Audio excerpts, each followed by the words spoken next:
बच्चों अब हम लोगों का जो नेक्स्ट मेथड है वो क्या है, 6 टाइप है। और इस 6 टाइप में क्या लिखा है, method of solving linear differential equation by changing the independent variable. That means कि ये किस फॉर्म का होगा, आपको consider dx of 2y plus b d y by d x plus Q y equals to R के फॉर्म का होगा। मतलब इक्वल टू में कुछ ना कुछ आपको ज़रूर दिया होगा। तो ऐसे क्वेश्चन को सॉल्व करने के लिए जो वर्किंग रूल होता है वो वर्किंग रूल आपके सामने दिया हुआ है कि हम क्या करेंगे, जो सेकंड ऑर्डर का डेरिवेटिव है उसके कोफिशिएंट को आप क्या बनाएंगे, पहले 1। If it is not so, अगर 1 नहीं है तब आपको पहले उसे 1 बनाना पड़ेगा। अगर 1 दिया है तो कोई प्रॉब्लम नहीं है, फिर हम नेक्स्ट सेकेंड स्टेप पर आ जाएंगे। To get P y P Q and R, compare the given differential equation with the standard form. फिर हम जो हमारा गिवन इक्वेशन है, देखिए सेकेंड ऑर्डर का है तो आप उसको इस फॉर्म में कुछ लिख लेंगे। और जब इस फॉर्म का ये हो जाएगा तो उसके बाद आप थर्ड रूल के अकॉर्डिंग जो हमारा P1 होगा, Q1 होगा, R1 होगा, उसके लिए बच्चों आपको ये फार्मूला याद करना होगा, मेमोराइज़ करना पड़ेगा। फिर जब थर्ड स्टेप में आप P1, Q1, R1 की वैल्यू फाइंड कर लेंगे तो हम फिफ्थ स्टेप में आ जाएंगे। और फिफ्थ स्टेप हमारा क्या दिया हुआ है, कुछ इस फॉर्म में दिया हुआ है। फिर फोर्थ स्टेप में आएंगे, find out the value of Z by taking first method.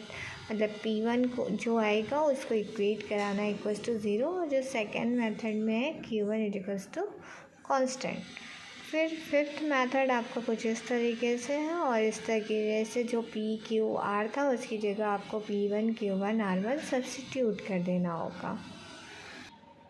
फिर हमारा जो क्वेश्चन पे हम आ जाते हैं। क्वेश्चन से कोई भी प्रॉब्लम होता है हम बहुत इजीली समझ सकते हैं। तो देखिए आपको क्या लिखा है, solve the following differential equation by changing the independent variable. Already इसने जो आपका टाइप है उसका नेम दे रखा है। और क्वेश्चन में देखिए आपके पास जो सेकेंड डेरिवेटिव है एक्स स्क्वायर, सेकेंड डेरिवेटिव ये है आपका, और उसके बगल में क्या लिखा है, x लिखा है। तो फर्स्ट रूल के अकॉर्डिंग इस x को आपको क्या बनाना होगा, 1 बनाना होगा। 1 कैसे बनेगा, जब आप x से क्या करेंगे, सभी में x से डिवाइड कर देंगे। जब x से डिवाइड करेंगे तो आपका ये आ जाएगा। जब यहाँ x से डिवाइड करेंगे तो इसके नीचे हो जाना चाहिए x, और यहाँ जब x से डिवाइड करेंगे तो ये यहाँ x से डिवाइड करेंगे। अब इसको सिंप्लीफाई कर लीजिए, यहाँ x स्क्वायर बचेगा, यहाँ से भी x स्क्वायर y बचेगा, ये एज इट इज़ रहेगा। अब आपको क्या दिया गया था कि आप यहाँ से P Q R को पहले लिख लीजिए, जो आपका गिवन फॉर्म है उसी को कंपेयर करना है। तो आपको पता है यहाँ पे क्या होता है, P dy by d x, तो P की वैल्यू पूरी क्या हो जाएगी, ये हो जाएगी। Q की वैल्यू यहाँ Q दिया होता है क्यू वाई, तो Q की वैल्यू क्या हो जाएगी, 4x स्क्वायर हो जाएगी। यहाँ R था तो R की वैल्यू क्या है, 2x स्क्वायर है। अब जो आपको PQR था अब उसको रिप्लेस किससे करना है, P1 से, Q1 से और R1 से। और P1 का फार्मूला आपको गिवन था, मैंने पहले ही कहा था कि आपको ये फार्मूला याद करना होगा। तो आप वहाँ से ये फार्मूला याद करेंगे। अब P की वैल्यू यहाँ से रख लीजिए और फिर ये इस फॉर्म में आप ले आइए। Q की वैल्यू यहाँ से Q से रख लीजिए, R की R से रख लीजिए, ठीक है। अब चूँकि आपको क्या हो गया, वैल्यू मिल ही गया है, अब मिल गया है वैल्यू, तो आप इसको सॉल्व कर लीजिए। कैसे सॉल्व करेंगे,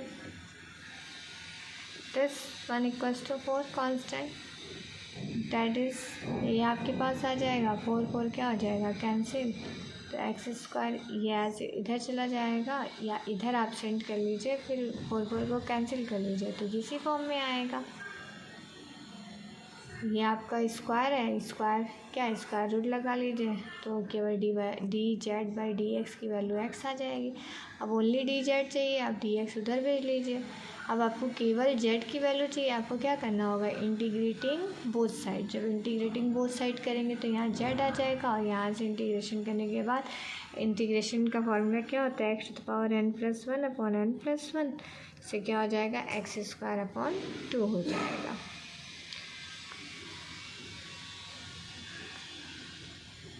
और अगर इसी का आपको क्या करना होता, एक बार और डिफ्रेंसिएशन करना होता, तो अब डिफ्रेंसिएशन में सेकंड पावर है ना, सेकंड पावर का क्या आएगा, 1 आएगा।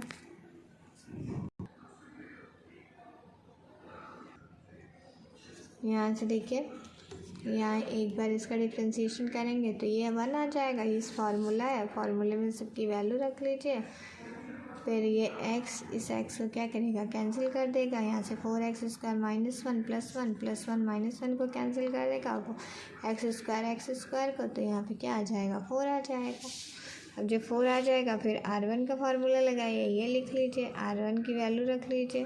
dz/dx क्या था, x था, x का स्क्वायर हो गया, कैंसिल होके 2 आ गया।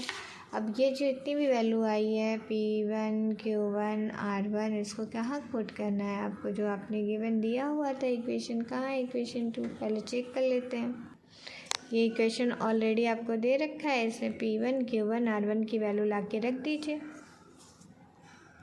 तो इस तरीके से बच्चों P1 Q1 R1 की वैल्यू जब आप ला के रखेंगे तो आपका जो गिवन इक्वेशन है कुछ इस फॉर्म का हो जाएगा। जब ये फॉर्म आ गया तो आप पहले ही ऑलरेडी ये फॉर्म पढ़ चुके हैं, पहले ही दिन आप पढ़े थे कि इस तरीके के फॉर्म को क्वेश्चन कैसे किया जाता है। इसमें ऑक्सिलरी इक्वेशन फाइंड किया जाता है। ऑक्सिलरी इक्वेशन के लिए आपको क्या पुट करना होगा, डिफ्रेंसिएशन की जगह m पुट करना होगा। आप इसका फैक्टर कर लीजिए, 4m², 4m कैसे आएगा, 2m + 2m, फैक्टराइजेशन करेंगे। अब जब फैक्टर कर लेंगे बच्चों तो ये m + 2 का क्या हो गया, होल स्क्वायर, m की वैल्यू हो जाएगी -2 अब सेम वैल्यू आया। जब सेम वैल्यू आता है तो CF के लिए आपको फार्मूला पहले ही याद करके आपने रखा है कि C1 + C2z × e -mz, m की वैल्यू -2 है ओनली, तो e -2z हो जाएगा। अब आप PI कैसे पुट करते हैं, PI में आपको पता है कि जो डिफ्रेंसिएशन इक्वेशन होता है उसको इस तरह से लिख लेते हैं, जो इक्वल टू दिया होता है उसको वहाँ लिख लेते हैं। क्योंकि आपके क्वेश्चन में =2 था इसलिए आपने यहाँ पे 2 लिखा। अब ये 2 क्या है, 2 के पावर में ये तो नंबर है, अब नंबर है तो अब आप इसको कैसे क्या पुट कर सकते हैं, ये कुछ 8⁻x के फॉर्म का है। और 8⁻x का फॉर्म क्या हो जाएगा, x की वैल्यू, उसको आप x के पावर में 0 कर सकते हैं। फिर 0 को आप जब वैल्यू यहाँ रखेंगे पुट करेंगे तो 0 हो जाएगा, d की जगह 4 आ जाएगा, 4 से कैंसिल कर लीजिए, 1/2 आ गया। कंप्लीट सोल्यूशन में CF + PI कर लेंगे, डैट इज़ योर क्वेश्चन। इसी तरीके से आप नेक्स्ट क्वेश्चन सॉल्व कर सकते हैं। देखिए इसमें ऑलरेडी d जो सेकेंड ऑर्डर है उसका कोफिशिएंट क्या है, 1 है, तो फर्स्ट स्टेप आपको करना नहीं है।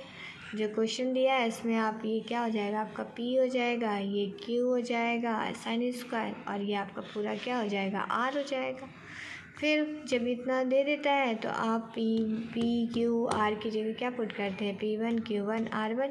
फिर वही आप काम करेंगे, P1 की वैल्यू फार्मूले से, Q1 की वैल्यू फार्मूले से और R1 की वैल्यू फार्मूले से आप फाइंड कर लेंगे। फाइंड करके आप वैल्यू निकाल लीजिएगा। जब वैल्यू निकल जाएगा उसको रख लीजिएगा। रखने के बाद आपको क्या करना है, CF और PI फाइंड करना है। तो CF और PI फाइंड आप कर लेंगे और इस तरीके से आपका CF और PI जाएगा, कंप्लीट सोल्यूशन ही आ जाएगा। इस तरीके से आपका टाइप 6 भी फिनिश हो गया। Thank you for watching this video.